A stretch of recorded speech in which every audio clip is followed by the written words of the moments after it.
가지 요구를 종이 한 장에 담은 법안이 상원에 전격 상정된 겁니다. 워싱턴 정가에서도 전례를 찾아보기 힘든 초강경 법안이었죠. 언론들은 앞다투어 이 법안에 이름을 붙였습니다. 동맹 청구서. 70년 동안 밀린 경비를 이제부터 받아내겠다는 청구서 말입니다.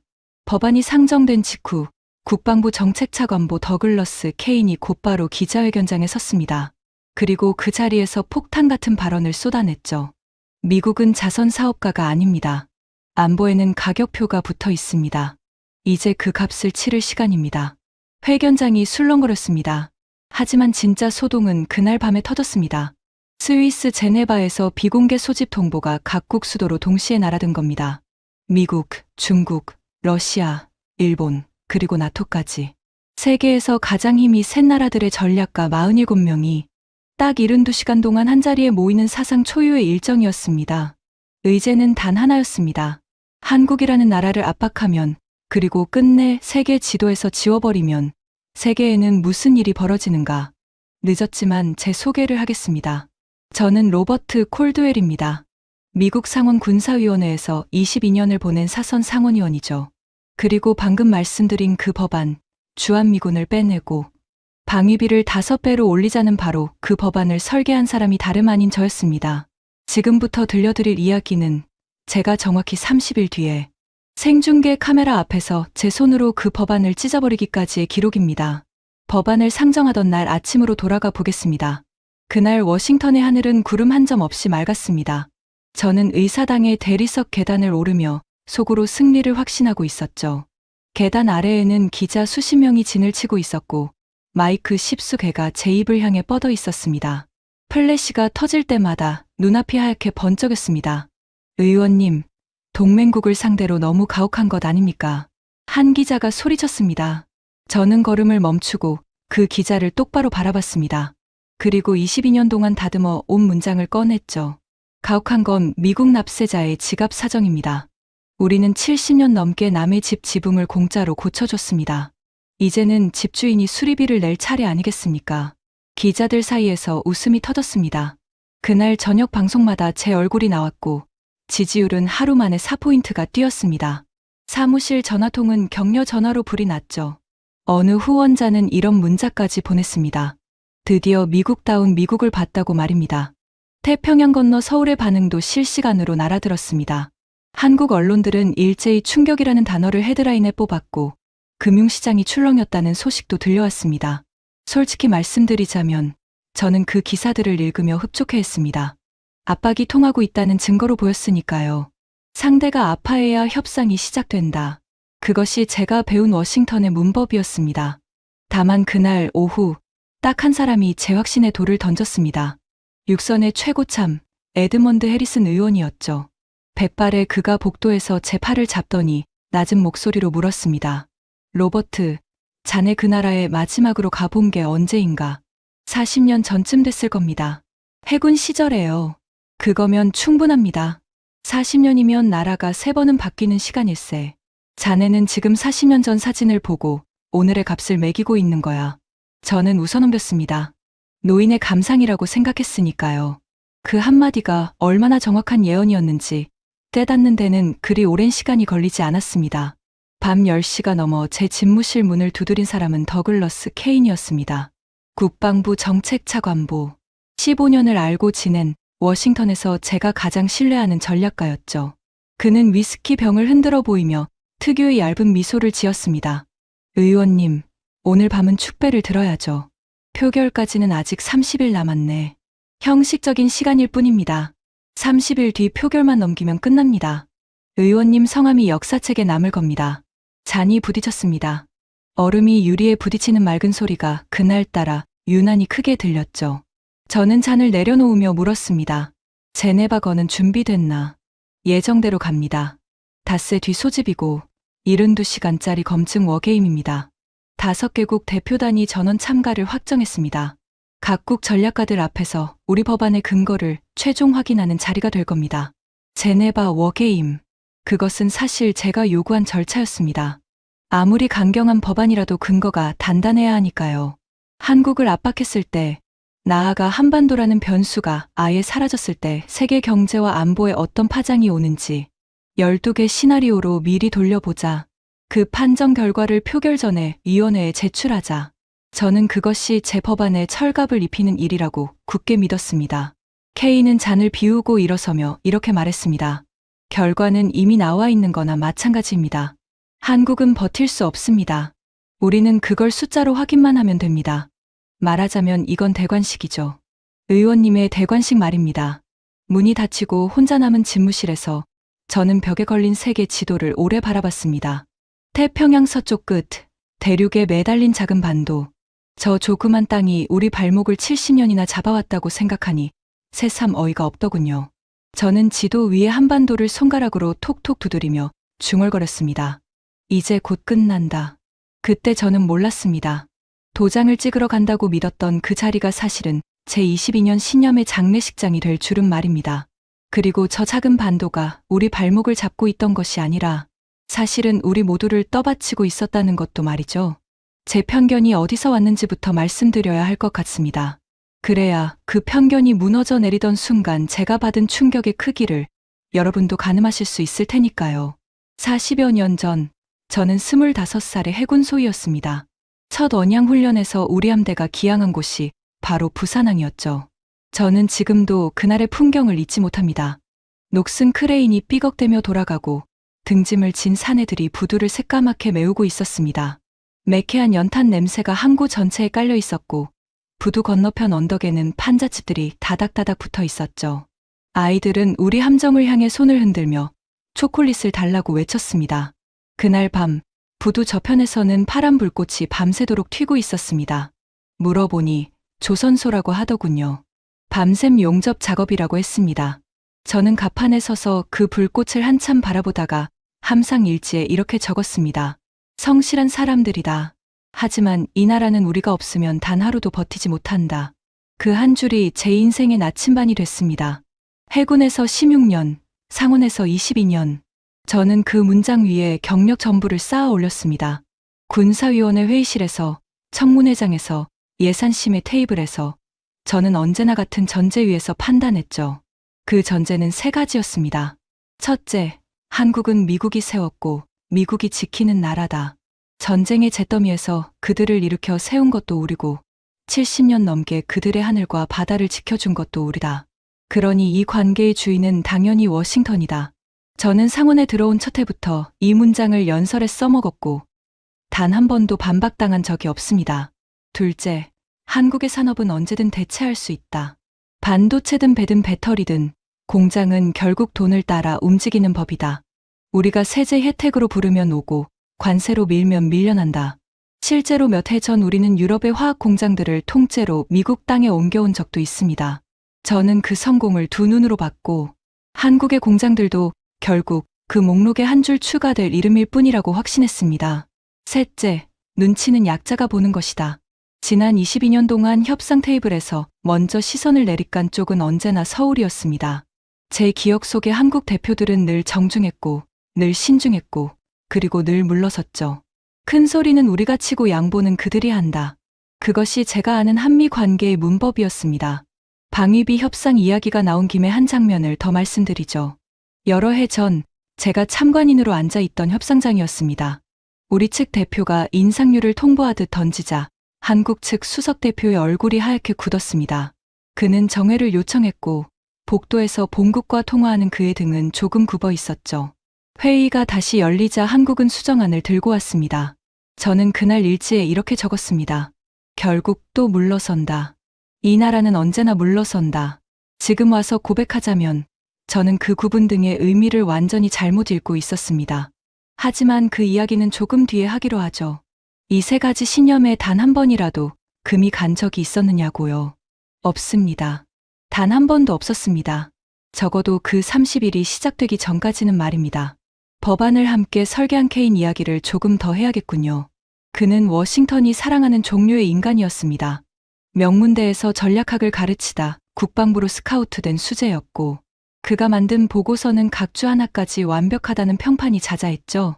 무엇보다 그는 결론이 명쾌했습니다. 회색 지대를 인정하지 않는 남자. 저는 그 점이 좋았습니다. 정치란 결국 명쾌한 문장을 파는 직업이니까요. 법안 초안을 다듬던 어느 밤, 그가 제 집무실 탁자에 동아시아 지도를 펼쳐놓고 이렇게 말한 적이 있습니다. 의원님, 한반도를 보십시오. 우리에겐 부동산일 뿐입니다. 세입자가 월세를 못 내겠다고 버티면 집주인이 할 일은 하나죠. 목줄을 당기는 겁니다. 목줄이라니, 표현이 좀 험하군. 험한 게 아니라 정확한 겁니다. 한국은 우리가 세워준 나라입니다. 은혜를 모르는 세입자에게 감상은 사치입니다. 그러더니 그는 주머니에서 동전 하나를 꺼내 지도 위 한반도 위에 올려놓았습니다. 동전 하나의 반도 전체가 가려졌죠. 보이십니까? 이 동전만 한 땅 때문에 우리는 해마다 수십억 달러를 태우고 있습니다. 동전은 주우면 그만이고 버려도 그만입니다. 솔직히 고백하겠습니다. 그때 저는 그 말을 나무라지 않았습니다. 표현이 거칠다고 생각했을 뿐 틀렸다고는 생각하지 않았으니까요. 오히려 저는 웃으며 이렇게 받았습니다. 자네는 연설문을 썼어야 했다고 말이죠. 지금 돌이켜보면 그 웃음이 제 첫 번째 죄였습니다. 케인의 오만이 어느 정도였는지 보여주는 장면이 하나 더 있습니다. 법안 상정 다음 날 국방부 브리핑에서였죠. 한국 특파원 한 명이 손을 들고 물었습니다. 이 법안이 동맹의 신뢰를 해치는 것 아니냐고요. 케인은 안경을 고쳤으며 이렇게 답했습니다. 신뢰는 무료 서비스가 아닙니다. 질문은 밀린 청구서부터 정산한 다음에 받겠습니다. 브리핑룸에 웃음이 터졌고 그 특파원의 얼굴은 돌처럼 굳었습니다. 부끄럽지만 사실대로 말씀드리겠습니다. 그날 저는 그 영상을 보며 통쾌했습니다. 지금은 그 장면이 떠오를 때마다 얼굴이 화끈거립니다만 그때의 저는 그런 인간이었습니다. 케인에게는 꿈이 하나 있었습니다. 태평양 방패, 주한미군을 철수시키면서 절감되는 예산 230억 달러를 통째로 쏟아부어 괌과 하와이를 잇는 신형 미사일 방어망을 세우겠다는 구상이었죠. 그는 그 이야기를 할 때마다 눈이 번들거렸습니다. 주한미군은 낡은 보험입니다. 해약하고 그 돈으로 새 보험을 들면 됩니다. 태평양 방패가 완성되면 우리는 한반도라는 짐을 영원히 내려놓을 수 있습니다. 지상군 없이, 희생 없이 버튼 하나로 지키는 태평양. 이것이 미래입니다. 한 가지, 그때는 대수롭지 않게 넘겼던 장면이 있습니다. 법안 상정 일주일 전쯤이었죠. 군수업계 인사들이 모이는 만찬장에서 저는 홀 구석에 있는 케인을 발견했습니다. 그는 태평양 방패의 주계약 후보로 거론되던 군수 컨소시엄 회장단에 둘러싸여 있었습니다. 잔이 부딪히고 웃음이 터지고 누군가 케인의 어깨를 친근하게 두드렸죠. 저와 눈이 마주치자 케인은 특유의 얇은 미소를 지으며 잔을 들어 보였습니다. 저도 마주 웃어줬습니다. 워싱턴의 저녁이란 원래 그런 것이니까 하고 말입니다. 그 미소의 진짜 의미를 알게 되기까지 그때의 저는 아직 28일이 더 필요했습니다. 출국 전날 밤, 제 수석 보좌관 에밀리 하퍼가 서류 뭉치를 안고 집무실로 들어왔습니다. 에밀리는 저와 12년을 함께 일한 친구입니다. 감사원 출신답게 각주와 원자료부터 뒤지는 버릇이 있었고 숫자에 관해서라면 워싱턴에서 그녀보다 집요한 사람을 저는 본 적이 없습니다. 그런 그녀가 문을 닫자마자 이렇게 물었습니다. 의원님, 제네바에 가져가실 케인 차관보의 기초 보고서 말인데요. 표결 전에 제가 근거 숫자를 전부 교차 검증해 봐도 되겠습니까? 이미 국방부가 검증한 자료야. 그러니까 더 해봐야죠. 국방부 숫자를 국방부가 검증하는 건 검증이 아닙니다. 채점을 수험생한테 맡기는 셈이죠. 저는 웃으며 허락했습니다. 그때만 해도 그것은 성실한 보좌관의 직업병 정도로 보였으니까요. 하지만 바로 그 직업병이 훗날 케인의 목을 조이는 첫 번째 올가미가 됩니다. 출국 직전 케인이 공항까지 전화를 걸어왔습니다. 그의 목소리는 기분 좋게 들떠 있었죠. 편하게 다녀오십시오, 의원님. 다녀오시면 모든 게 끝나 있을 겁니다. 그 말은 반은 맞고 반은 틀렸습니다. 정말로 모든 것이 끝나 있긴 했습니다. 다만 끝난 것은 한국이 아니라 저와 케인이 30년 동안 믿어온 세계 쪽이었죠. 제네바로 향하는 전 세계 안에서였습니다. 표결까지 남은 시간은 14일. 저는 좌석에 몸을 묻고 표결 통과 뒤에 낭독할 승리 연설의 초안을 다듬고 있었습니다. 그때 통로 건너편에서 서류의 콜을 받고 있던 에밀리가 갑자기 고개를 들었습니다. 의원님, 이 숫자 좀 보시겠어요? 그녀가 내민 것은 케인의 기초 보고서 34쪽이었습니다. 붉은 펜으로 동그라미가 3겹이나 쳐진 문장 하나. 한국산 반도체가 차단될 경우 대체 공급망 구축에 필요한 기간 6개월. 이게 왜 문제인가? 6개월이라는 근거가 어디에도 없습니다. 상무부 내부 평가는 최소 10년입니다. 민간 분석 기관들은 11년에서 13년을 봅니다. 그런데 이 보고서만 6개월이에요. 20배가 넘게 차이가 납니다. 그래서 각주를 따라가 봤더니 인용된 원본 자료 자체가 존재하지 않습니다. 오기겠지. 6년을 6개월로 잘못 쳤거나 6년이라는 분석도 세상 어디에도 없습니다. 의원님. 이 숫자는 하늘에서 떨어졌어요. 그리고 하나 더 있습니다. 이 보고서 최종본 결제 라인에서 외부 검증관의 서명란이 비어 있습니다. 국방부 보고서에서 저는 이런 걸 처음 봅니다. 저는 보고서를 덮으며 대수롭지 않게 말했습니다. 제네바에서 판정 데이터와 대조해보면 될 일이라고요. 하지만 이상하게도 그 숫자 하나가 목에 걸린 가시처럼 내려가질 않았습니다. 비행 내내 저는 같은 페이지를 3번이나 다시 펼쳤죠. 왜 하필 6개월인가? 6개월이면 사람들이 견딜만하다고 느끼는 숫자입니다. 10년이면 어느 의원도 이 법안에 표를 던지지 않습니다. 거기까지 생각이 미쳤을 때 서늘한 기운이 제 등줄기를 스치고 지나갔습니다. 저는 고개를 저어 그 생각을 털어냈습니다. 케인이다. 15년지기 케인이야. 그럴 리가 없다. 그 서늘함의 정체를 저는 며칠 지나지 않아 알게 됩니다. 레만 호숫가에 자리 잡은 국제전략평가원 본부는 밖에서 보면 평범한 회색 석조 건물이었습니다. 하지만 정문을 통과하는 순간 공기부터 달라졌죠. 휴대전화와 전자기기는 전부 납 상자에 봉인됐고 참가자 47명, 전원이 석 장짜리 보안 서약서에 서명해야 했습니다. 복도에는 창문이 하나도 없었고 이상하게도 벽시계조차 걸려 있지 않았습니다. 시간마저 바깥에 두고 들어오라는 뜻이었을까요? 우리를 맞은 사람은 이번 워게임의 총괄 진행자 마르쿠스 켈러 박사였습니다. 스위스 출신의 전략 시뮬레이션 권위자.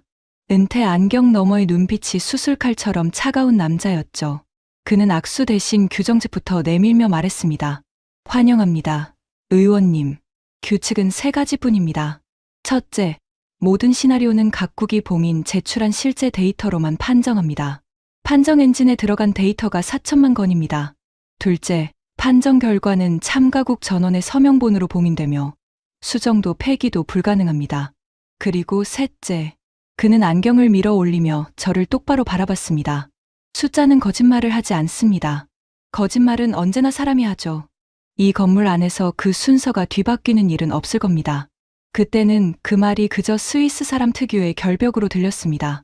그 문장이 열흘쯤 뒤 워싱턴의 청문회장에서 어떤 무게로 되살아날지 그 순간에 저로서는 알 길이 없었죠.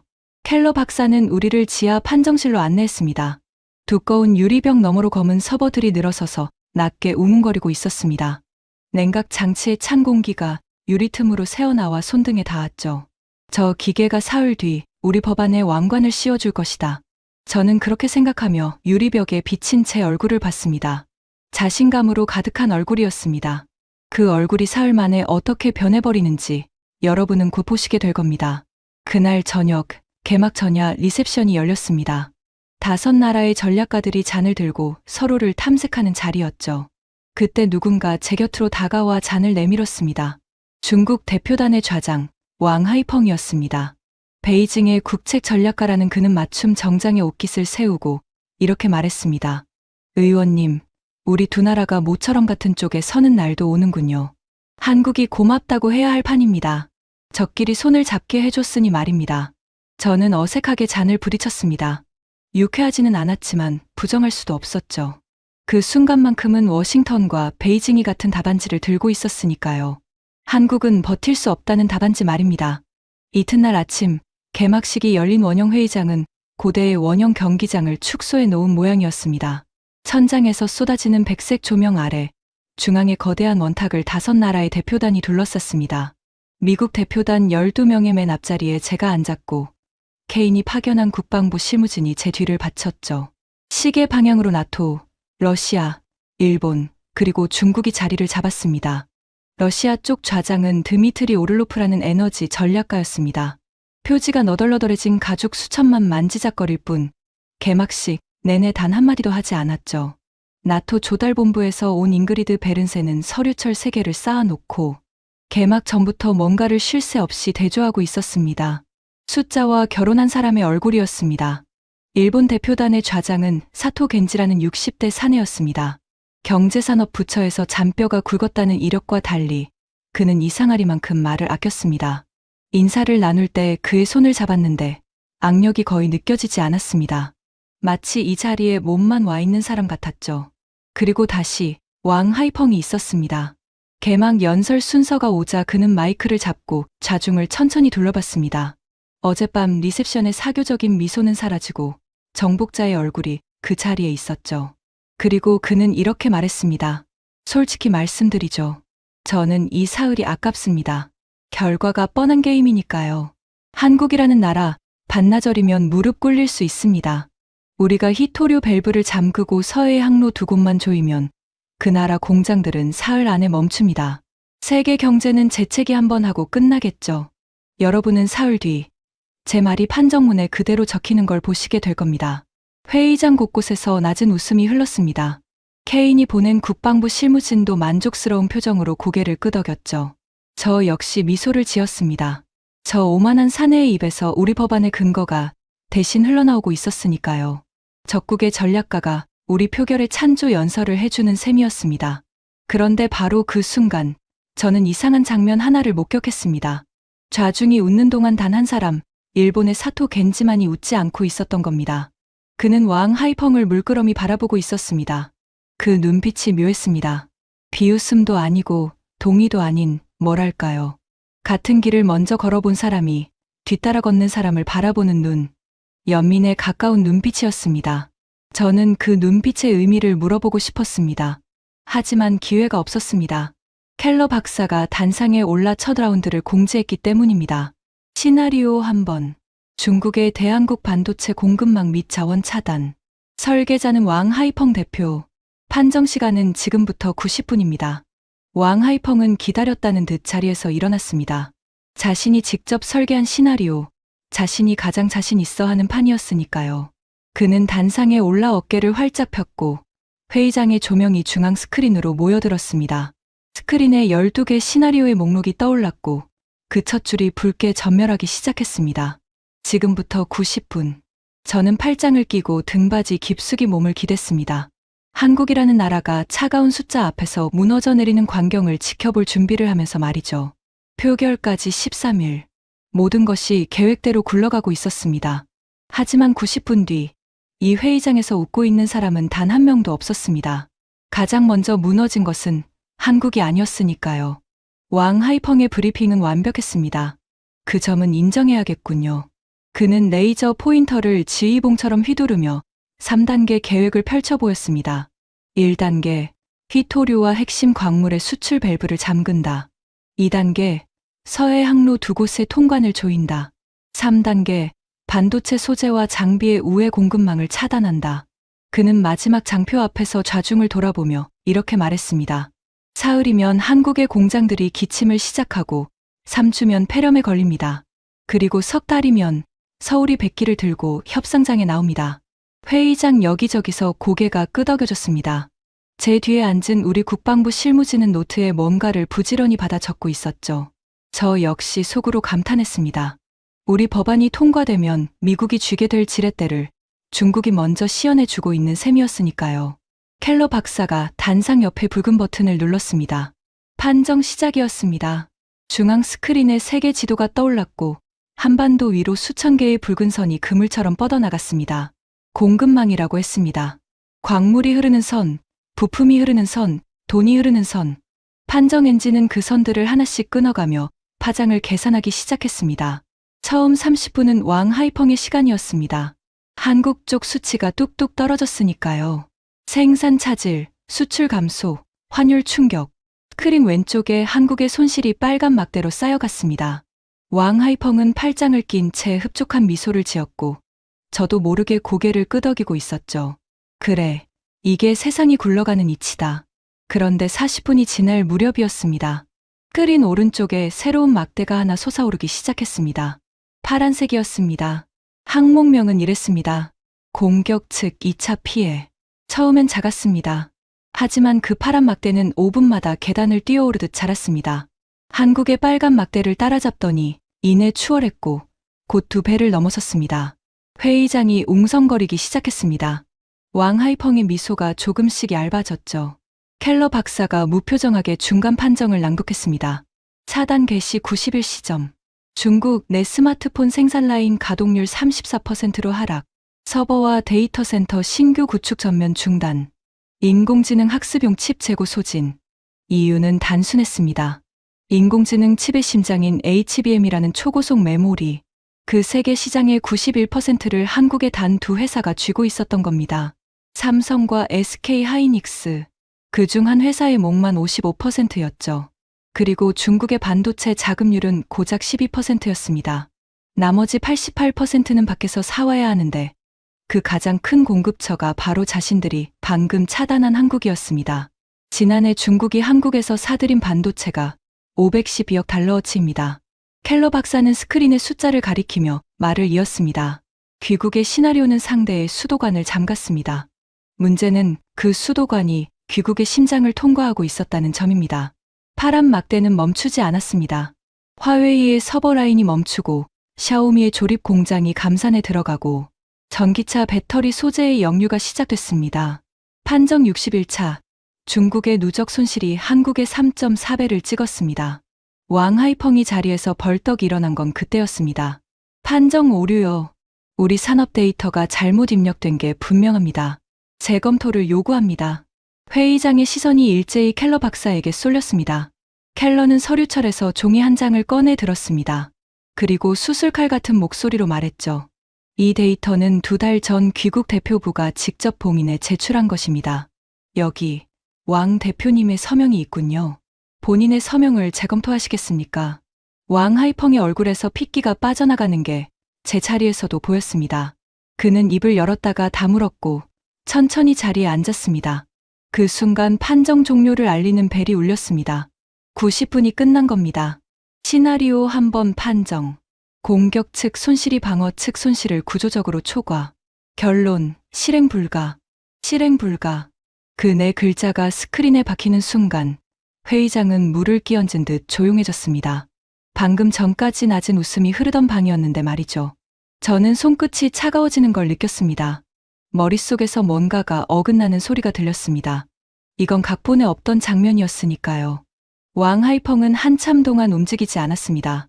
그러다 안경을 벗고 서류를 덮고 두 손으로 얼굴을 쓸어내렸습니다. 그리고 아주 낮은 목소리로 혼잣말처럼 내뱉었습니다. 견딜 수가 없는 나라군요. 통역기를 통해 그 말이 흘러나왔을 때 아무도 웃지 않았습니다. 반나절이면 무릎 꿇릴 수 있다던 사내가 90분 만에 무릎이 꺾인 셈이었으니까요. 저는 그 뒷모습을 바라보며 속으로 중얼거렸습니다. 이게 아닌데. 이건 뭔가 이상한데. 휴회가 선언되자 에밀리가 제 옆으로 다가와 메모 한 장을 내밀었습니다. 딱 한 줄이 적혀 있었습니다. 의원님, 방금 판정 데이터 기준으로는 6개월이 아닙니다. 6개월 근처도 아닙니다. 저는 그 메모를 접어 안주머니에 넣었습니다. 심장 바로 위였습니다. 그 종이가 그날 하루 종일 심장보다 더 크게 뛰는 것 같았습니다. 그날 저녁 중국 대표단은 만찬장에 나타나지 않았습니다. 대신 통보만 남겼죠. 남은 라운드에는 참관만 하겠다고 말입니다. 반나절 만에 정복자에서 참관인이 된 겁니다. 저는 지정된 외부 연락 부스에서 워싱턴의 케인에게 전화를 걸었습니다.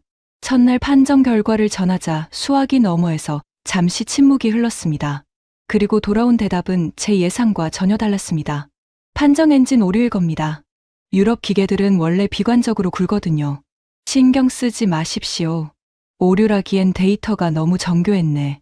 중국 쪽 손실 구조가 우리 시나리오에도 그대로 적용될 수 있어. 의원님, 케인의 목소리가 한 톤 낮아졌습니다. 15년 동안 한 번도 들어본 적 없는 온도였습니다. 요약 보고서에는 첫날 라운드의 비중을 줄이겠습니다. 어차피 중국 시나리오지 우리 시나리오가 아니니까요. 의원님은 그냥 좋은 와인이나 드시고 계십시오. 숫자는 제가 다듬습니다. 숫자는 제가 다듬습니다. 전화를 끊고 나서도 그 문장이 귓가에 남았습니다. 숫자를 다듬는다는 건 무슨 뜻일까? 34쪽에 6개월이라는 숫자도 그렇게 다듬어진 것일까? 저는 고개를 저었습니다. 하지만 이번에는 그 생각이 쉽게 털어지지 않았습니다. 자정 무렵이었습니다. 잠이 오지 않아 라운지로 내려갔더니 구석 자리에 혼자 앉아 있는 사람이 보였습니다. 일본의 사토 겐지였습니다. 위스키 잔을 앞에 두고 있었지만 술은 거의 줄지 않은 상태였죠. 그가 먼저 저를 발견하고 옆자리를 가리켰습니다. 의원님도 잠이 안 오시는군요. 오늘 같은 날 잠이 오면 그게 이상한 거겠죠. 그는 잔을 살짝 흔들며 물었습니다. 오늘 왕 대표의 얼굴 어떠셨습니까? 솔직히 말하면 통쾌하기보다 섬뜩했습니다. 사토는 고개를 끄덕였습니다. 그리고 창밖의 검은 호수를 바라보며 말했습니다. 저는 그 얼굴이 낯익었습니다. 7년 전에 거울에서 매일 봤던 얼굴이거든요. 저는 잔을 내려놓고 그를 바라봤습니다. 사토 겐지는 그날 밤 처음으로 이 워게임에 온 이후 가장 긴 이야기를 시작했습니다. 7년 전 우리 정부가 한국의 수출 규제를 발동했습니다.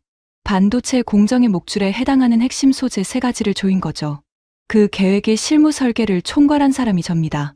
저는 총리관저에 이렇게 보고했습니다.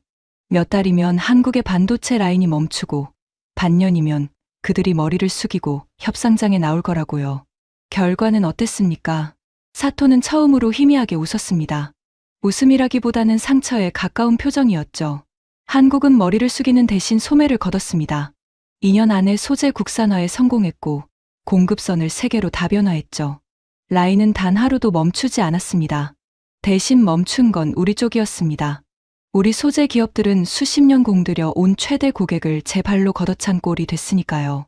규제 이후 4년간 관련 3사의 한국 매출은 60%가 증발했고 누적 손실은 9조 원 규모로 불어났습니다. 시장 점유율은 한 번 내주면 돌아오지 않더군요. 그게 이 게임의 진짜 규칙이었습니다. 그래서 당신은 어떻게 됐습니까?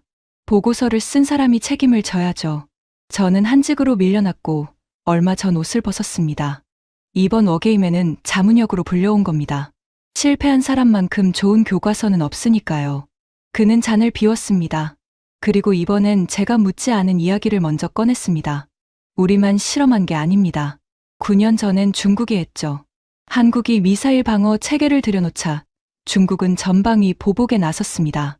한류를 막고 관광을 끊고 자국에 진출한 한국 유통기업들을 몰아냈습니다. 다들 한국이 곧 굴복할 거라 했죠. 하지만 결과는 아셨습니까? 중국의 정보 기술 기업들이 한국산 반도체 없이는 단 한 분기도 버티지 못한다는 사실만 확인하고 보복은 흐지부지 끝났습니다. 그리고 사토는 제 등골을 서늘하게 만드는 한마디를 덧붙였습니다. 그때 그 보복 시나리오의 실무 보고서를 쓴 사람이 누군지 아십니까? 오늘 단상에 섰던 왕 하이펑입니다. 그래서 오늘 그의 시나리오가 그토록 정교했던 겁니다. 그리고 그래서 판정 결과가 뜨는 순간 누구보다 빨리 알아본 겁니다. 아, 이번에도 같은 결말이구나 하고 말이죠. 저는 한동안 말을 잇지 못했습니다. 그러니까 오늘 낮에 제가 본 것은 한 번의 판정이 아니었던 겁니다. 이미 2번, 현실에서 치러진 실험의 3번째 재현이었던 거죠. 일본이 소재로 실험했고 중국이 시장으로 실험했고 두 나라 모두 자기 발등에 도끼를 찍고 물러났습니다.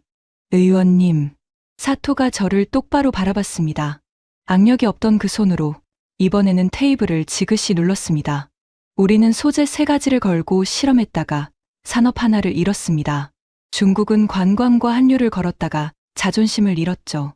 그런데 의원님의 법안은 군대와 시장 전부를 겁니다. 판돈이 다릅니다. 잃을 때도 전부 잃습니다. 내 법안이 실험이라는 겁니까? 실험이죠.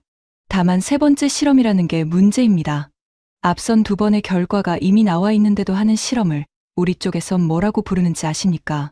그는 잔을 내려놓고 일어서며 말했습니다. 만용이라고 부릅니다. 좋은 밤 되십시오, 의원님. 방으로 돌아온 저는 침대에 누워 천장을 바라봤습니다. 40여 년 전 부산항의 갑판에서 쓴 일지의 문장이 떠올랐습니다. 이 나라는 우리가 없으면 단 하루도 버티지 못한다. 25에 제가 쓴 그 문장에 67에 제가 처음으로 물음표를 달아보고 있었습니다. 정말 그런가? 버티지 못하는 쪽은 정말 그쪽인가? 창밖에서 새벽빛이 밝아오고 있었습니다. 둘째 날이 시작되고 있었죠. 표결까지는 12일이 남아 있었습니다. 둘째 날 첫 라운드의 발표자는 뜻밖에도 러시아의 오를로프였습니다. 개막식 내내 한마디도 하지 않던 그 사내가 너덜너덜한 가죽 수첩을 들고 단상에 오른 겁니다. 그는 마이크를 툭툭 두드리더니 인사도 없이 본론부터 꺼냈습니다. 우리 시나리오는 원래 한국을 겨냥한 게 아니었습니다. 우리의 관심사는 극동의 가스를 어떻게 아시아에 파느냐였죠. 그런데 판정 엔진을 돌려보니 이상한 게 걸려 나왔습니다. 스크린에 북극 항로 지도가 떠올랐습니다. 얼음 바다를 뚫고 가스를 실어 나르는 배들의 항적이었죠. 영하 163도의 액화 가스를 싣고 두께 2m의 얼음을 깨며 달리는 배. 슈레빙 LNG선이라고 합니다. 우리 극동 가스전이 발주한 이 배가 15척인데 15척 전부를 지은 나라가 한 곳입니다. 한국이죠. 이 배를 설계하고 건조할 수 있는 조선소는 제 수첩 기준으로 지구상에 그 나라밖에 없습니다. 그는 수첩을 펼쳐 뭔가를 확인하더니 말을 이었습니다. 판정 엔진의 결론을 제 식으로 요약하면 한 줄입니다. 한국의 도크가 러시아의 파이프라인보다 힘이 셉니다. 한국이 배를 안 지어주면 우리 가스는 항구에서 얼어붙습니다. 그래서 우리 시나리오의 결론은 이렇습니다. 한국을 적으로 돌리는 옵션은 검토 대상에서 제외한다. 무표정한 얼굴로 자기 나라의 급소를 담담하게 공개하는 모습에 회의장에는 기묘한 침묵이 흘렀습니다. 하지만 진짜 충격은 그 다음 라운드였습니다. 나토의 잉그리드 베른센이 서류철 3개를 안고 단상에 올랐습니다. 시나리오 5번, 유럽 에너지 위기의 재현이었죠. 몇 해 전 유럽에서 전쟁이 터졌을 때를 기억하실 겁니다. 우리는 러시아산 가스 밸브를 스스로 잠갔고 대서양 건너에서 가스를 사오기로 했습니다. 돈은 있었습니다. 가스도 있었죠. 그런데 딱 하나가 없었습니다. 그녀는 스크린에 사진 한 장을 띄웠습니다. 거대한 LNG 운반선이었습니다. 실어 올 배가 없었습니다. 이 배는 아무나 못 만듭니다. 영하 163도를 견디는 화물창의 용접은 오차 허용치가 머리카락보다 가늘죠. 세계 LNG선 시장의 68%를 한국이 짓습니다. 그해 겨울 유럽이 얼어 죽지 않은 건 솔직히 말해 한국 조선소들이 밤을 새워준 덕분입니다. 그녀는 판정 수치를 하나씩 짚었습니다. 한국 조선업이 6개월 멈추는 시나리오에서 유럽의 가스 수송 능력은 겨울 성수기 기준 5분의 1이 깎였습니다. 난방 공급에 차질이 생기는 가구가 3,800만으로 계산됐죠. 스크린의 유럽 지도가 위쪽부터 파랗게 얼어붙어 갔습니다. 결론입니다. 한국의 도크가 멈추면 유럽은 겨울을 넘기지 못합니다. 이어진 라운드는 방산이었습니다. 베른센은 서류철을 바꿔 들더니 이번엔 동유럽 지도를 띄웠습니다. 나토 동부 전선의 화력 공백 시나리오입니다. 여러분, 우리 동맹의 최전선 포병이 지금 어느 나라 대포로 채워지고 있는지 아십니까? 폴란드가 한국과 맺은 계약이 38조 원 규모라고 했습니다. 전차와 자주포와 경전투기가 계약 순서대로 동유럽 벌판에 도열하고 있다고 했죠. 세계 자주포 수출 시장에서 한국산의 몫은 61%, 나토 회원국 무기 수입 시장에서 한국의 지분은 7.2%로 어느새 공동 2위였습니다. 그때 제 뒤에 앉아있던 우리 국방부 실무진 한 명이 손을 들었습니다. 참다 못한 얼굴이었죠. 그 물량, 미국산으로 대체하면 되지 않습니까? 성능은 우리가 위입니다. 베른센은 안경 너머로 그를 잠시 바라봤습니다. 그리고 서류철에서 종이 한 장을 꺼내 낭독했습니다. 좋은 질문입니다. 귀국 방산 라인의 현재 수주 잔고 기준, 동급 자주포에 납기는 7년입니다. 한국은 18개월이죠. 심지어 한국은 폴란드 현지에 공장까지 지어주며 갑니다. 대령님, 전쟁은 대기표를 받지 않습니다. 7년 뒤에 도착하는 대포는 대포가 아니라 고철입니다. 회의장 어딘가에서 낮은 휘파람 소리가 났습니다. 우리 실무진의 얼굴은 불그락불락했지만 반박은 나오지 않았습니다. 반박할 숫자가 없었으니까요. 점심 휴회 시간, 저는 에밀리와 함께 스코어보드 앞에 섰습니다. 이틀 동안 진행된 시나리오가 6개. 결과는 전부 같았습니다. 실행 불가, 실행 불가, 실행 불가. 에밀리가 보드를 올려다보며 말했습니다. 의원님, 이 방에서 이틀 동안 한국을 이긴 나라가 아직 없습니다. 중국도, 일본도, 러시아도, 유럽도요. 우리가 남았지. 저는 그렇게 대답했지만 목소리에 힘이 실리지 않았습니다. 머릿속에서는 해리슨 의원의 목소리가 맴돌고 있었죠. 자네는 40년 전 사진을 보고 오늘의 값을 매기고 있는 거야. 저는 그 40년 전 사진 속 나라가 지금 강대국 넷을 차례로 되돌려 세우는 광경을 보고 있었습니다. 뭐랄까요. 미국이나 일본보다 낫다는 수준의 이야기가 아니었습니다. 판 자체가 제가 알던 판이 아니었던 겁니다. 그날 저녁 케인과의 두 번째 통화는 고성으로 끝났습니다. 판정 결과를 전하자 그는 처음으로 언성을 높였죠. 판정 따위가 뭐라고 하든 표결은 예정대로 갑니다. 위원회 제출용 요약 보고서는 제가 씁니다. 의원님은 귀국해서 서명만 하시면 됩니다. 서명은 내 눈으로 확인한 것에만 하네. 그게 22년 동안 내가 지켜온 원칙이야. 원칙 좋지요. 그런데 의원님, 원칙이 표를 만들어 주지는 않습니다. 이 법안이 무산되면 의원님 정치 인생도 같이 무산된다는 걸 잊지 마십시오. 전화는 그쪽에서 먼저 끊겼습니다. 수화기를 내려놓는 제 손이 가늘게 떨리고 있었습니다. 분노 때문인지 아니면 다른 무엇 때문인지 그때는 구분이 되지 않았습니다. 분명한 건 하나였습니다. 15년 지기의 목소리가 처음으로 낯선 사람의 것처럼 들렸다는 사실이었죠. 내일은 마지막 날이었습니다. 그리고 마지막 날의 주인공은 우리 미국의 시나리오였습니다. 시나리오 11번. 미국 단독 압박. 설계자는 국방부, 그러니까 케인의 팀이었습니다. 단상에 오른 우리 측 실무 책임자는 자신감을 회복한 얼굴이었습니다. 이틀간의 판정은 남들의 실패일 뿐, 미국은 다르다는 표정이었죠. 그의 브리핑은 케인의 문장 그대로였습니다. 관세와 기술 통제와 주한미군 감축 카드를 동시에 발동한다. 한국의 숨통을 세 방향에서 조인다. 판정 엔진이 뭐라고 하든 현실은 명확합니다. 6개월이면 한국이 협상 테이블로 걸어 나옵니다. 6개월. 그 숫자가 그의 입에서 나오는 순간 에밀리가 제 옆구리를 쿡 찔렀습니다. 그리고 속삭였죠. 들으셨죠? 저 6개월입니다. 보고서 34쪽의 그 6개월. 출처가 없던 그 숫자가 지금 우리 정부의 공식 입장으로 둔갑해 있습니다. 판정이 시작됐습니다. 처음 30일 구간은 실무진의 장담대로 흘러갔습니다. 한국의 수출이 꺾이고 환율이 출렁이고 빨간 막대가 쌓였죠. 실무진은 팔짱을 끼고 고개를 끄덕였습니다. 그런데 90일 시점을 지나면서 저는 이미 두 번이나 본 그 장면을 다시 보게 됐습니다. 파란 막대, 공격 측 2차 피해. 이번 파란 막대는 지난 이틀의 어느 것보다 가팔랐습니다. 차단 90일 시점. 한국산 메모리 공급 지연으로 미국 내 인공지능 데이터 센터 증설 계획 73% 중단. 엔비디아를 포함한 반도체 설계 기업들의 생산 차질 시작.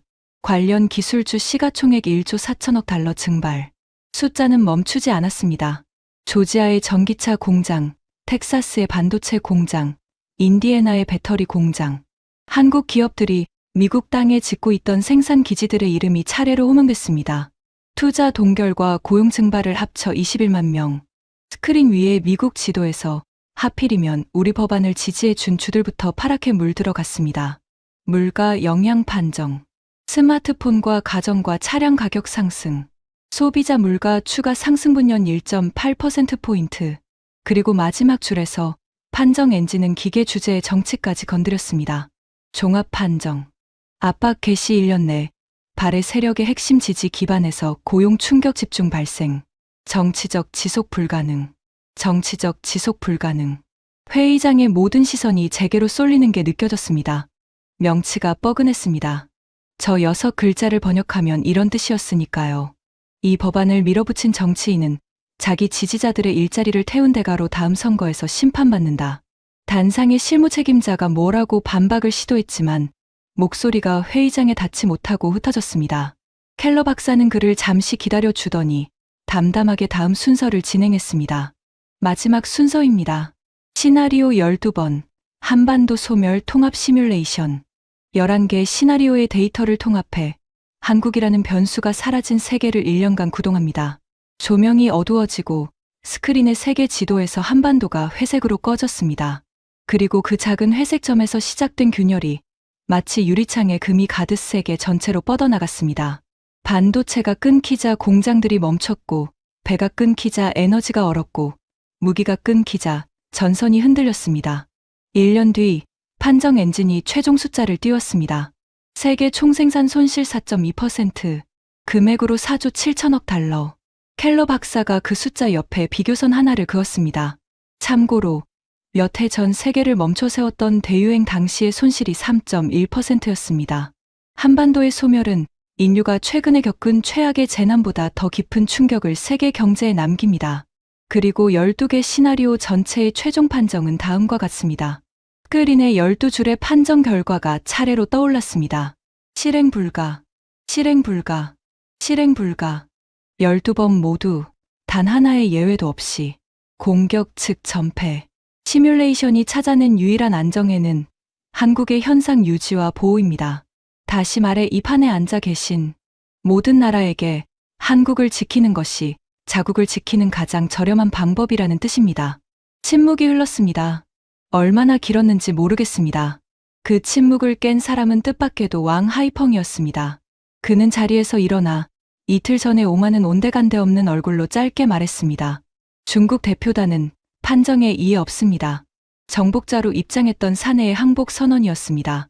오를로프가 수첩을 덮으며 고개를 끄덕였고 베른세는 서류철에 뭔가를 적었으며 사토는 눈을 감고 있었습니다.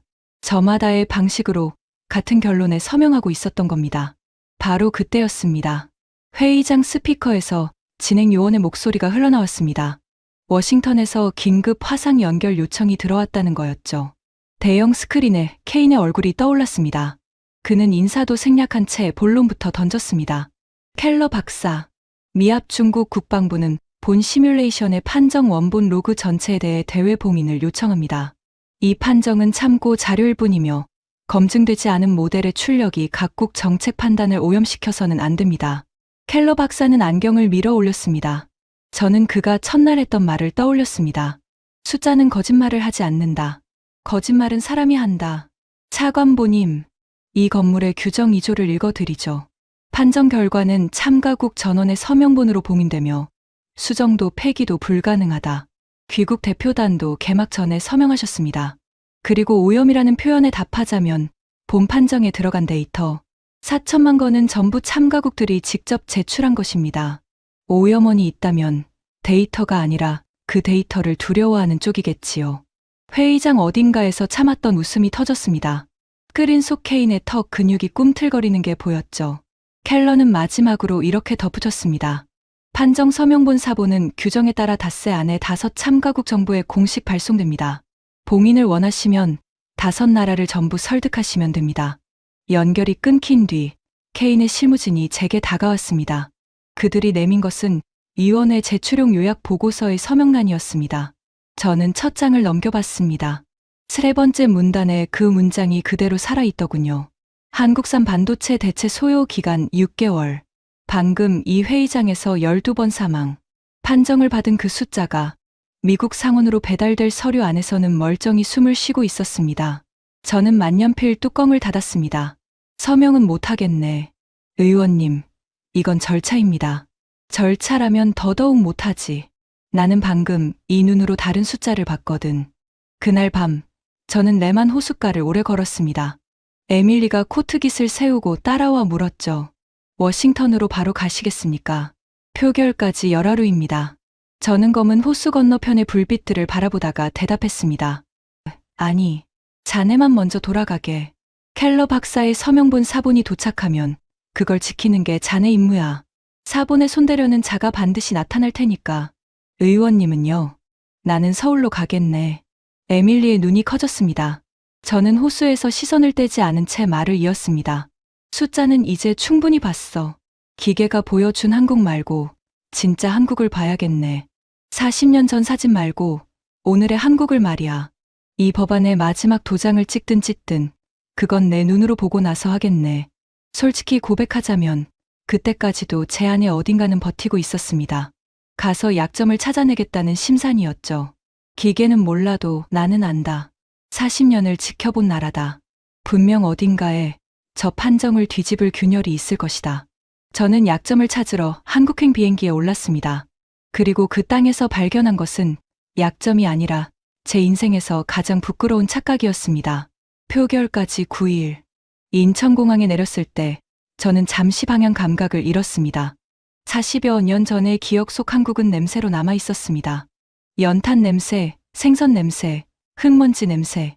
그런데 그 거대한 유리 궁전 같은 공항에는 아무 냄새도 나지 않았습니다. 소리도 달랐죠.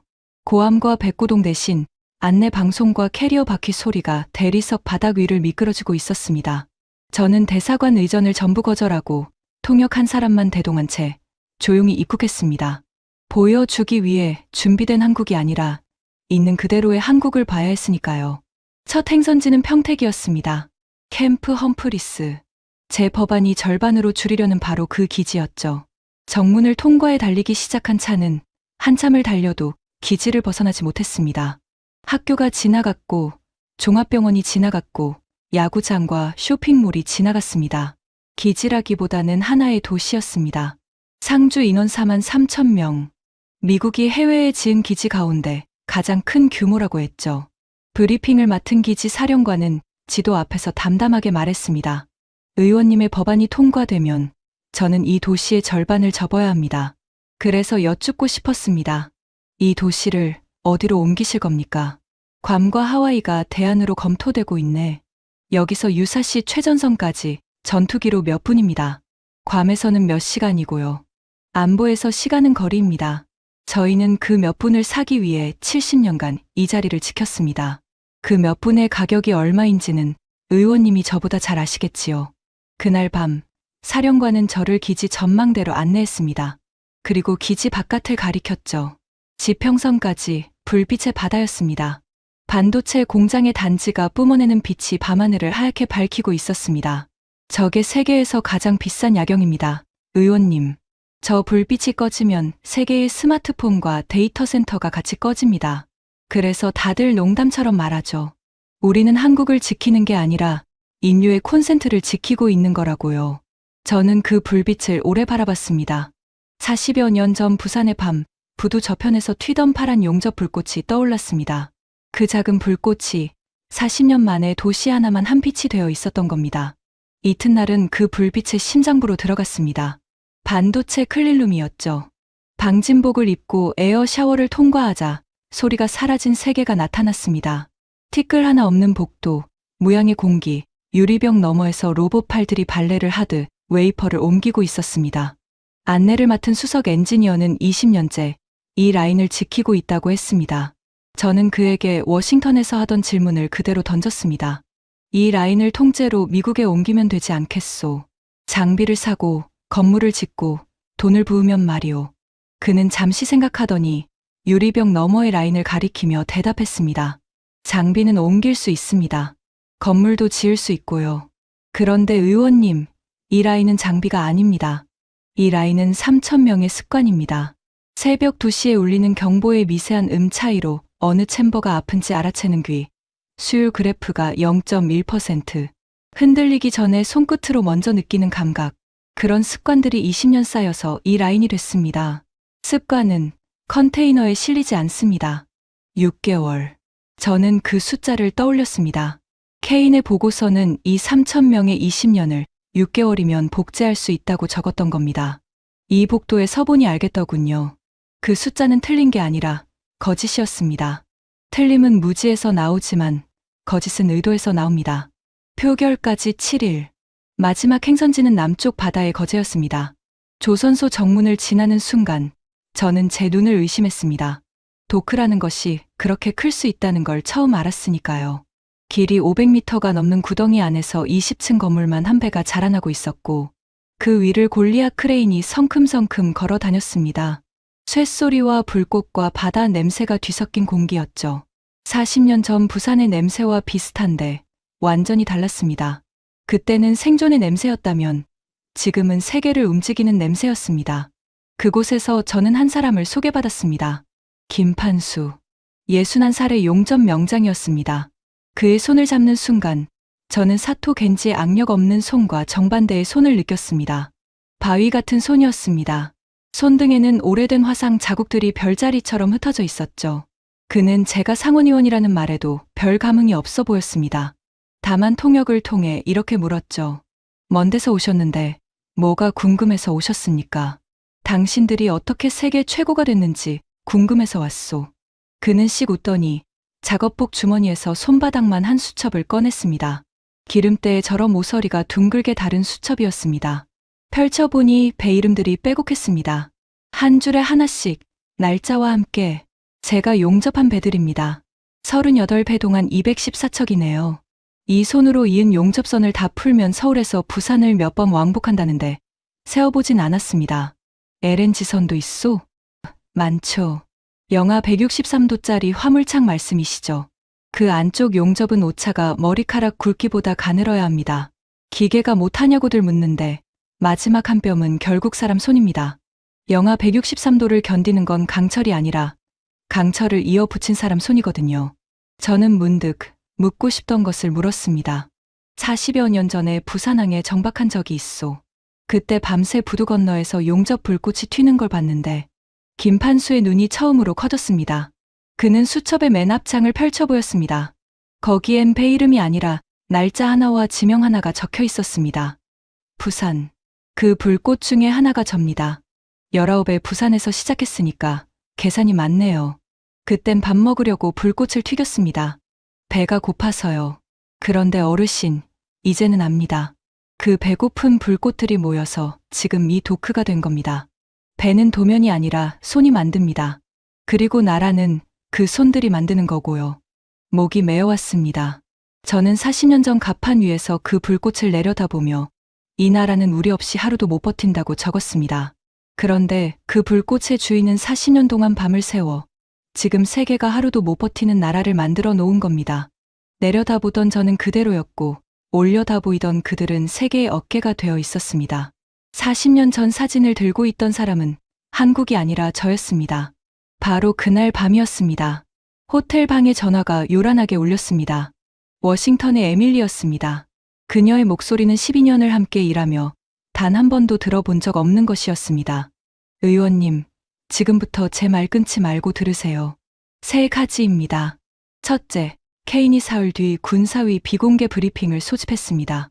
표결 직전의 마지막 브리핑인데 배포 자료가 방금 제 손에 들어왔어요. 제네바 판정이 판정불능, 참고 가치 없음으로 적혀 있습니다. 그리고 6개월이 그대로 살아 있습니다. 둘째는 오늘 아침 유력지에 익명 소스 기사가 떴습니다.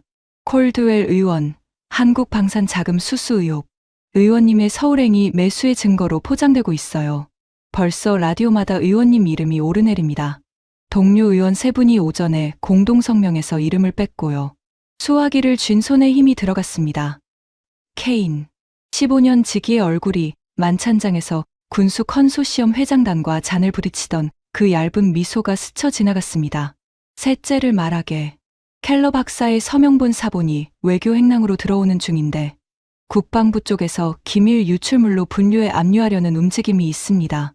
사본이 위원회에 도착하지 못하면 브리핑장에는 케인의 숫자만 남습니다. 의원님, 사흘입니다.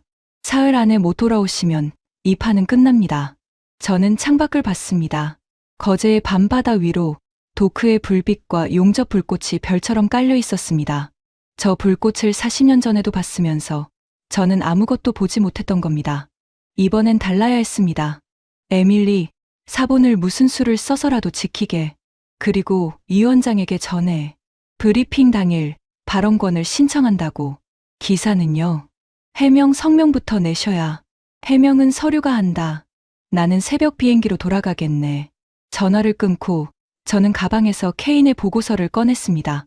34쪽을 펼쳐 6개월이라는 숫자 위에 만년필로 줄을 그었습니다.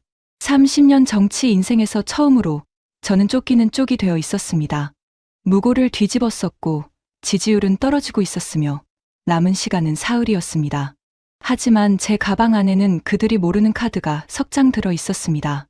켈러의 봉임 판정문, 12번의 실행 불가, 그리고 기름때 묻은 수첩 사진 한 장. 저는 거제의 불빛을 등지고 공항으로 달렸습니다. 워싱턴의 결전장으로 말입니다. 새벽 비행기가 워싱턴에 내려앉았을 때 표결까지는 나흘이 남아 있었습니다. 그리고 케인의 브리핑까지는 6시간이 남아 있었죠. 공항 게이트를 나서자마자 플래시 세례가 쏟아졌습니다. 기자들이 벽처럼 막아섰습니다. 의원님, 한국 자금 수수 의혹을 인정하십니까? 서울에서 누구를 만나셨습니까? 해명하실 겁니까? 닷새 전만 해도 저를 영웅이라 부르던 목소리들이었습니다. 저는 걸음을 멈추지 않고 딱 한 문장만 남겼습니다. 해명은 6시간 뒤 의사당에서 하겠습니다. 서류가 말할 겁니다. 의사당 지하 주차장에서 에밀리가 기다리고 있었습니다. 얼굴이 반쪽이 되어 있었지만 눈빛만은 형형했죠. 그녀는 차에 오르는 저에게 두꺼운 봉투부터 안겼습니다. 켈러 박사의 서명본 원본 사본, 무사합니다. 어제 아침 외교 행랑이 도착하기 30분 전에 국방부에서 기밀 유출물 압류 공문이 떨어졌는데 제가 한 발 앞서 위원장 직인으로 위원회 공식 증거물로 등록해버렸습니다. 증거물로 등록된 문서는 국방부가 손댈 수 없거든요. 감사원물이 이럴 때 쓸모가 있네요. 잘했네. 서류는 서류로 이기는 거지. 그리고 하나 더 있습니다. 에밀리는 목소리를 낮추며 얇은 갈색 봉투를 내밀었습니다. 어젯밤 제 아파트 우편함에 누가 놓고 갔습니다. 발신인은 없습니다. 내용을 보시면 누가 보냈는지보다 왜 보냈는지가 먼저 이해되실 겁니다. 제네바에서 그 판정을 두 눈으로 본 국방부 실무진 중에 양심이 남아있는 사람이 있었던 모양입니다.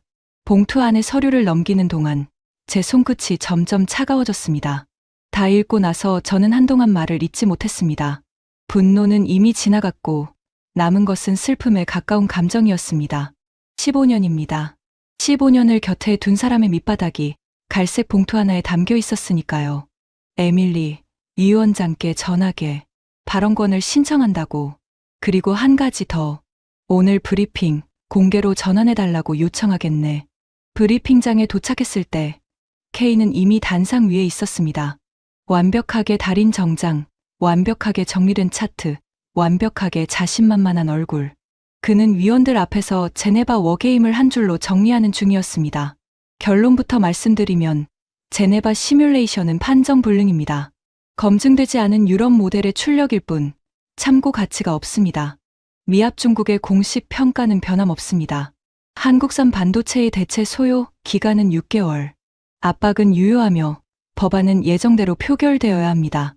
그리고 그는 장내에 들어서는 저를 발견하고 마이크에 대고 이렇게 덧붙였습니다. 마침 오셨군요. 위원 여러분, 서울 관광을 마치고 돌아오신 콜드웰 의원님을 환영해 주시죠.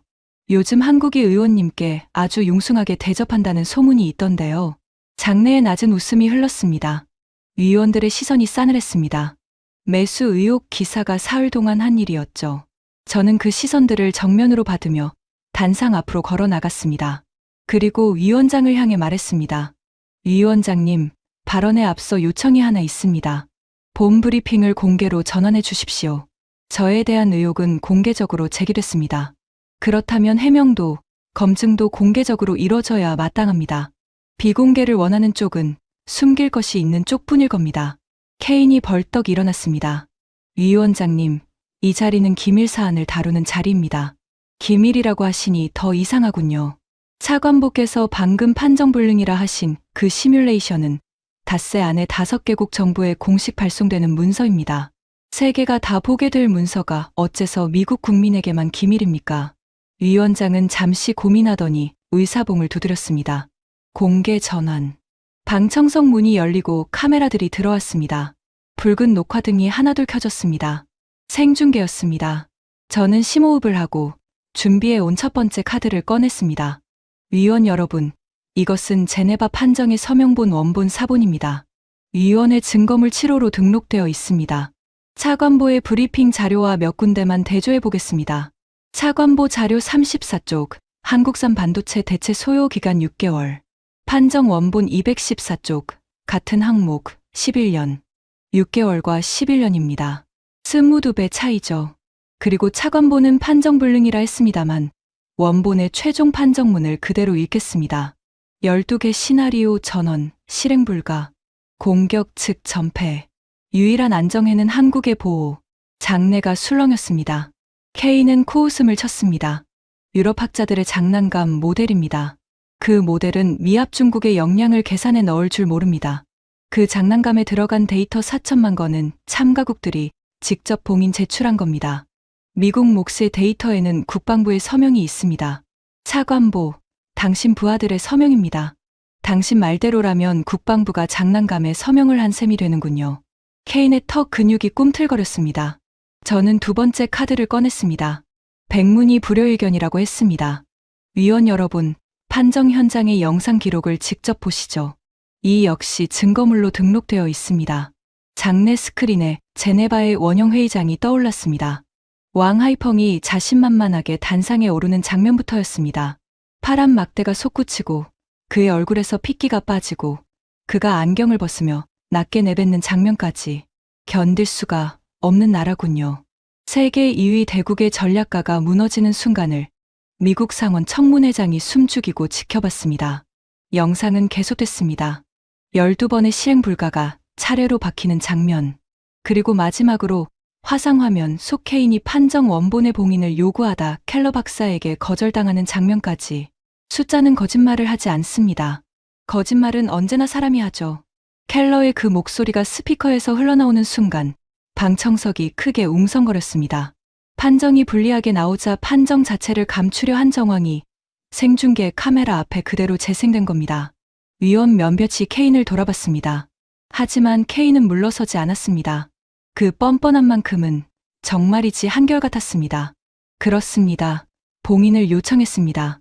검증 안 된 판정이 각국 정책을 오염시키는 걸 막는 것, 그게 국익입니다. 저는 국익을 위해 정보를 통제하려 했을 뿐입니다. 오히려 저 영상을 반출한 행위야말로 기밀 유출입니다. 콜드웰 의원을 조사하십시오. 끝까지 창끝을 저에게 돌리는 솜씨였습니다. 저는 고개를 끄덕였습니다. 그리고 마지막 카드, 갈색 봉투를 들어 올렸습니다. 국익이라. 좋습니다. 그럼 이 서류들의 국익도 설명해 주시죠. 첫 장, 차관보와 태평양 방패 주계약 후보, 컨소시엄 사이의 자문계약서 초안. 계약 개시 시점, 차관보 퇴임 직후, 직함, 회장. 그리고 성공보수 항목에 이렇게 적혀 있습니다. 방위 예산 230억 달러의 사업 전환 확정 시 지급. 둘째 장, 컨소시엄 이사회 회의록. 셋째 장이 압권입니다. 언론 대응 메모. 콜드웰의 서울 방문을 자금 수수 프레임으로 유포할 것. 유포 창구까지 적혀 있군요. 장내가 폭발했습니다. 위원들이 일제히 언성을 높였고 방청석에서 카메라 셔터가 기관총처럼 터졌습니다. 케인은 처음으로 말을 더듬었습니다. 그건 위조 문서입니다. 출처도 없는 종이 쪼가리를. 위조인지 아닌지는 간단합니다. 여기 서명이 있고 날짜가 있고 공증번호가 있습니다. 감찰관이 사흘이면 확인할 겁니다. 그리고 차관보, 방금 종이 쪼가리라고 하셨는데 당신이 위원회에 낸 6개월짜리 보고서야말로 출처가 없는 종이었습니다. 저는 각주까지 따라가 봤거든요. 케인은 좌우를 둘러봤습니다. 늘 그의 편이던 위원들이 하나둘 시선을 피했습니다. 그 순간 그의 안에서 뭔가가 끊어지는 게 보였습니다. 그는 서류를 내동댕이치며 소리쳤습니다.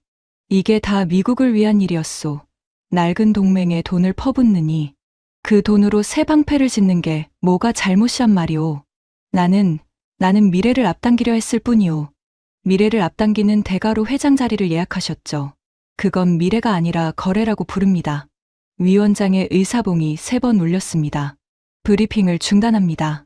본위원회는 더글러스 케인 차관보 관련 사안 일체를 감찰관실과 법무부에 이첩합니다.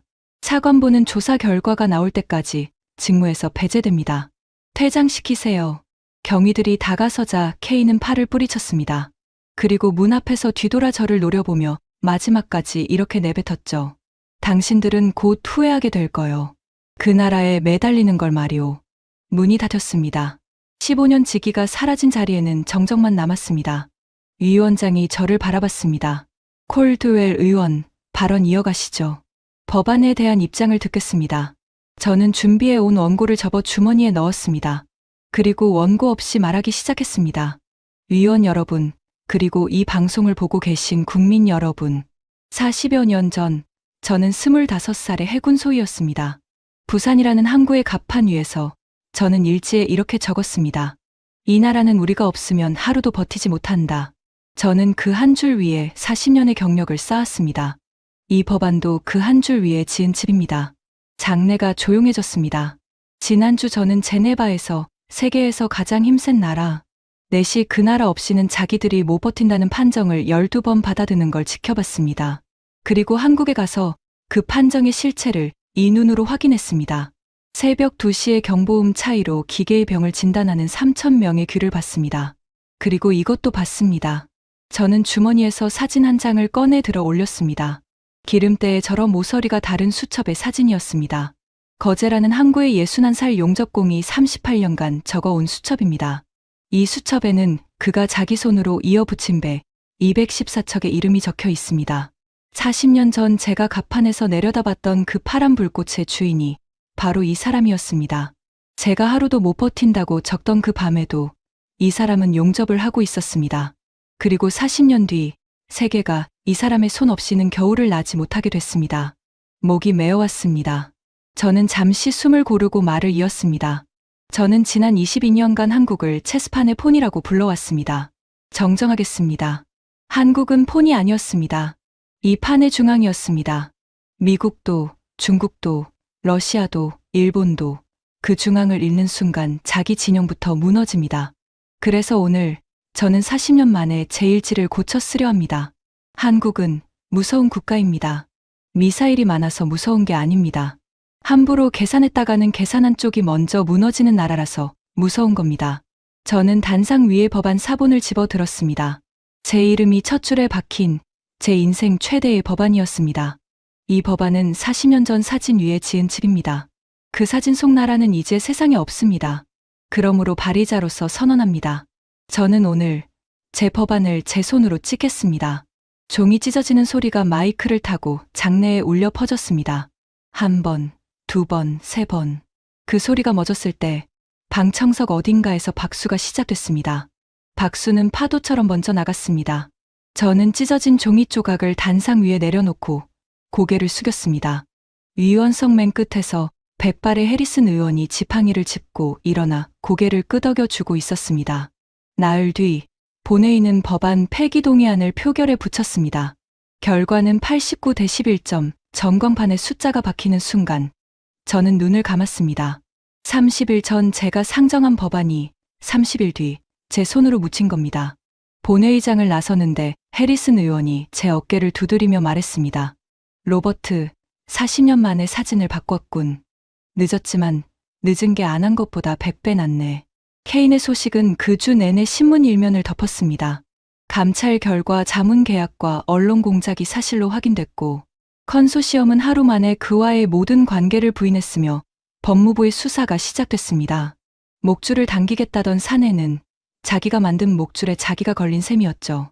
모든 것이 끝나고 일주일쯤 지났을 때였습니다. 사무실 서류를 정리하던 에밀리가 낡은 스크랩 한 장을 들고 왔습니다. 제네바 준비 자료 밑바닥에 깔려 있던 40여 년 전 도쿄의 신문 기사였습니다. 기사 제목은 이랬습니다. 한국의 반도체 진출, 망할 수밖에 없는 5가지 이유. 한국의 어느 기업인이 도쿄 한복판에서 반도체 사업 진출을 선언하자 현지 언론이 코웃음을 치며 쓴 기사였죠. 이유는 5개였습니다. 기술이 없다. 자본이 없다. 인재가 없다. 시장이 없다. 인프라가 없다. 기사는 이렇게 끝을 맺고 있었습니다. 가난한 나라의 무모한 도박은 오래가지 못할 것이다. 저는 그 5줄을 오래 들여다봤습니다. 그리고 펜을 들어 그 옆에 오늘의 답을 한 줄씩 적어봤습니다. 기술이 없다던 나라는 인공지능 메모리의 91%를 쥐고 있습니다. 자본이 없다던 나라는 폴란드 한 나라와 38조 원짜리 계약서를 씁니다. 인재가 없다던 나라의 조선소에서는 오차를 머리카락보다 가늘게 잡는 손들이 밤을 새웁니다. 시장이 없다던 나라의 고객 명단에는 미국과 중국과 유럽이 나란히 올라 있습니다. 그리고 인프라가 없다던 나라의 공장 불빛은 이제 세계에서 가장 비싼 야경이라 불립니다. 40년 전의 조롱기사에 40년 뒤의 세계가 답장을 쓴 셈이었습니다. 5개의 없다가 5개의 기대다로 바뀌는 데 걸린 시간. 그 시간 동안 그 나라의 부두와 공장에서 무슨 일이 있었는지 저는 이제 압니다. 배고픈 불꽃들이 밤을 새웠던 겁니다. 저는 책상 앞에 앉아 편지를 한 통 썼습니다. 수신인은 거제의 김판수 명장이었습니다. 명장님께 40여 년 전 부산의 갑판 위에서 당신의 불꽃을 내려다봤던 미국 해군 소위가 이제야 인사를 드립니다. 그날 저는 일지에 오만한 문장을 적었고 그 문장의 값을 40년 뒤에야 치렀습니다. 당신의 수첩에 적힌 214척의 이름을 보고 알았습니다. 나라를 지키는 것은 법안이나 함대이기 이전에 밤을 새우는 손이라는 것을요. 훗날 215번째 배가 바다에 내려가는 날, 그 이름 옆에는 부디 이 문장을 함께 적어 주십시오. 배는 손이 만들고 나라는 그 손들이 만든다. 당신에게 배웠습니다. 워싱턴에서 로버트 콜드웰. 답장은 보름 뒤에 왔습니다. 수첩에서 찢어낸 종이 한 장이었죠. 기름때 묻은 종이에는 딱 2줄이 적혀 있었습니다. 어르신도 이제 아시네요. 다음에 오시면 국밥은 제가 삽니다. 저는 그 종이를 액자에 넣어 40년 된 함상 일지 옆에 걸어 두었습니다. 오만했던 한 줄과 그 한 줄을 고쳐준 2줄. 제 서재에서 가장 비싼 2개의 문서입니다. 마지막으로 이 이야기를 여기까지 들어주신 여러분께 드리고 싶은 말이 있습니다. 제네바의 판정 엔진은 한반도가 사라진 세계의 값을 4조 7천억 달러로 계산했습니다. 저는 그 숫자를 이렇게 읽습니다. 세계 전체가 한국의 안위에 들어둔 사상 최대의 보험 증서라고요. 강대국들이 한국을 지켜주는 게 아닙니다. 자기들이 살기 위해 지켜야만 하는 겁니다. 못 건드리는 나라에서 지켜야만 하는 나라로. 제가 아는 한 지구상에 그런 위치를 스스로 만들어낸 나라는 하나뿐입니다. 그리고 그 보험 증서의 서명란에는 대통령이나 장군의 이름이 아니라 수백만 개의 다른